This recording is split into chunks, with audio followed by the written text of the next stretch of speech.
All right, guys, just a few words on the breathing techniques. It's been brought to my attention, some things, and so I would like to address them. Yes, that's what this positive feedback is for, that I get from you guys. Thank you.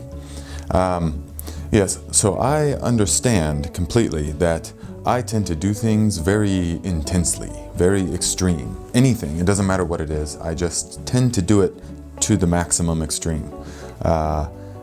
And even my breathing techniques are, when I do them, can be very aggressive to others. Although to me, it's just my rhythm. It just feels natural.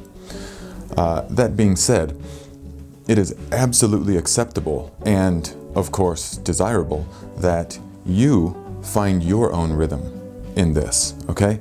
So it really is not about forcing anything. It's not about keeping up exactly with my pace of breathing when we do them together on the tutorial ones. As you're learning it, you know, it's good to relatively keep up with the pace, but it doesn't have to be exactly in breath for out breath and exactly the same type of contraction and intensity as I do it. I'm just demonstrating what I personally do for you. But I have worked with many people and taught these techniques to many people who their natural rhythm is not that intense, you know, so it's perfectly acceptable to find your rhythm, what works best for you. But keep the outline the same. Do the prescribed amount of breaths and retention time and the type of retention, either on the inhale or the exhale or whatever it is, contraction or not contraction. Make sure you do that. But what you can find your own is the pace at which you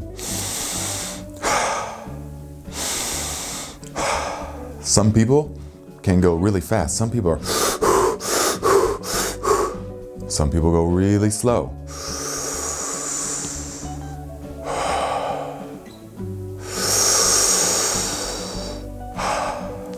That doesn't matter so much. What does matter is that you are breathing in as deeply as you can. All right? Now, that brings me to a point that is very, very important. These breathing techniques are training us to breathe in a deeper manner, to breathe more from the belly, let's say, or the diaphragm, yes?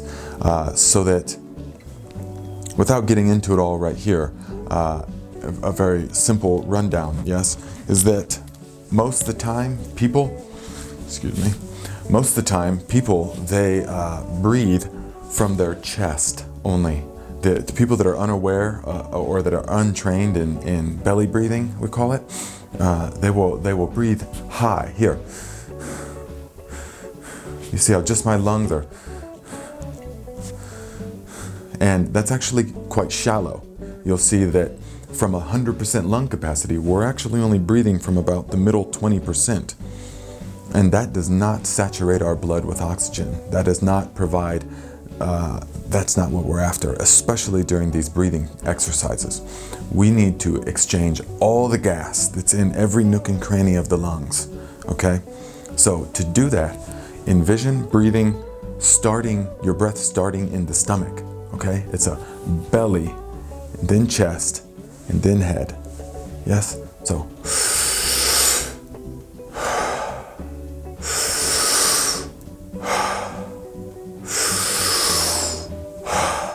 you see the difference between when I'm just,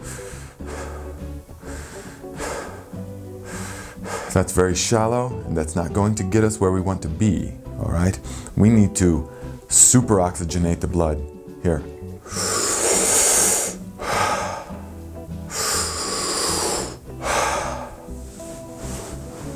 See?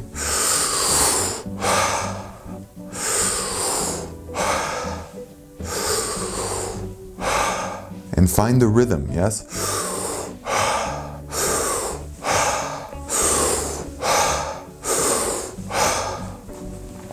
That is the breathing. Yes, see, I already got a bit lightheaded, all right?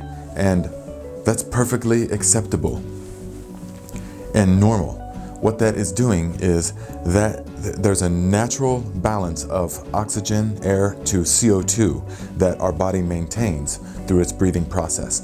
And by doing this, by forcing it, we are throwing that ratio temporarily out of whack. And the body says, whoa, whoa, whoa, what's happening? We're not used to this. So it does all kinds of things happening. It fires all kinds of hormones and electrons and electricity. All kinds of things begin to happen in the body. This is what we want. We are after this. Yes, we're waking up the body, the senses, the energy that's dormant in the body and in the cells from our normal shallow 20% breathing. Yeah, we're really exchanging.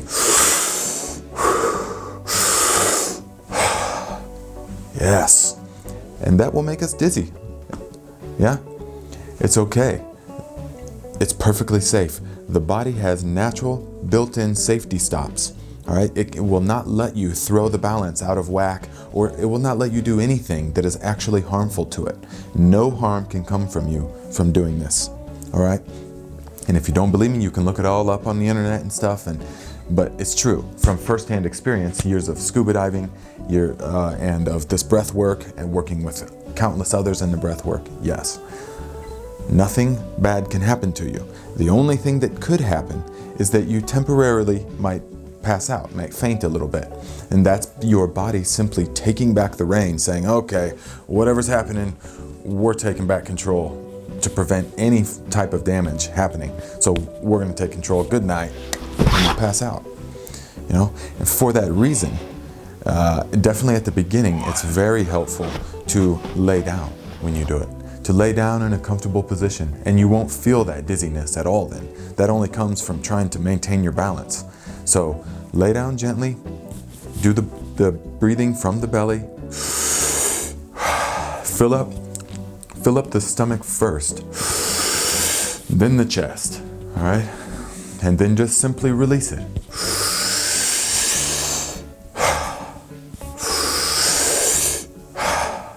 That's the type of breathing that we want to do for this, okay? And also, if you like, you can do it from sitting position, yeah?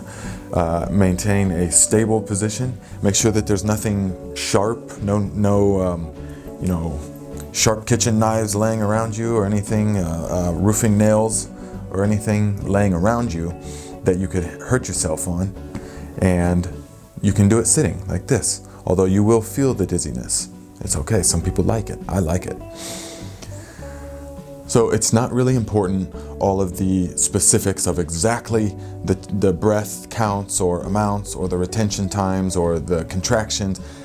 What's important is that you develop something, is that you use these breathing techniques as an outline, find your own pace, but follow the structure of it, okay? Do roughly the same amount of breaths and the retention times and all of this. But don't force anything. Remember this above all, not to force anything too much, yeah?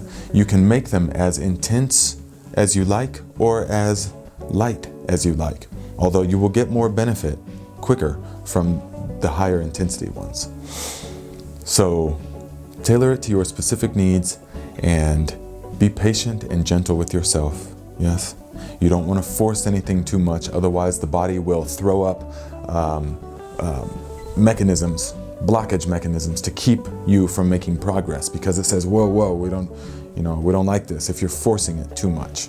So be patient and gentle with yourselves and maintain some kind of daily practice, okay?